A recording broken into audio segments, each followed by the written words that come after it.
Welcome back to Good Day Alabama, everyone. 7:23 is the time and Money Tuesday. Navigating through an up and down stock market with your investments, financial planner Stewart Welch joins us today to offer a few suggestions for you. It's good to see you as always. Good morning, Rick. Okay, it has been one of those things. I mean, when you talk about stocks in particular, it's been down for the last few days. People get a little frustrated when they watch this. I don't know what to do. You know, all of those things. But it goes beyond stocks, bonds, all of that stuff. What are your words of wisdom today? Well, I think part of it is people are frustrated with the stock market for the last decade. Yeah. So if you look at the last decade, the stocks have not returned any kind of return. In fact, they've been negative. So there's been a lot of frustration with that. And what's happened is people are starting to pile money into bonds, either treasuries or some cases they're stretching out the maturities, going for longer bonds, or in some cases they're going for lower quality bonds. And so it's creating a kind of bond bubble. And the question is, what should people do?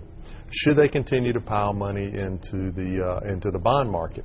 And I would suggest that when you look at the stock market, that in fact a lot of the risk may have been wrung out of the stock market, and now might be a good time to begin to invest in the market, particularly if you're averaging money in. In other words, if you're putting fresh money in every month on a dollar cost averaging program or putting it into a company retirement plan, that might be a really good place to go. Okay, because a lot of folks, we've heard a lot of people just kind of sitting it out.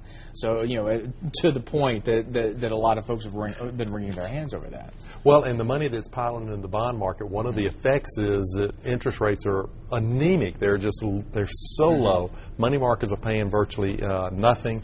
CDs, 3-year CDs are paying under 3%. It's a very uncomfortable place to be. So people are trying to decide, what should I do? And what I would recommend is that you take a fresh look at the stock market. And on the stock market side, what I would tend to favor would be the large blue chip companies that are paying dividends, that have a history of paying dividends, like an AT&T or maybe an Eli Lilly or a Southern Company.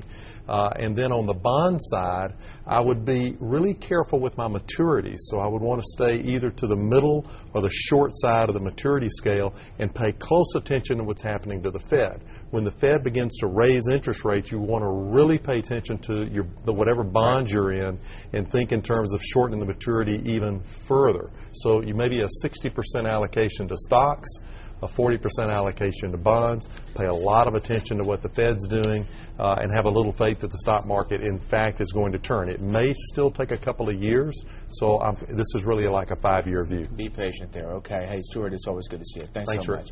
Let's go over to Mickey once again.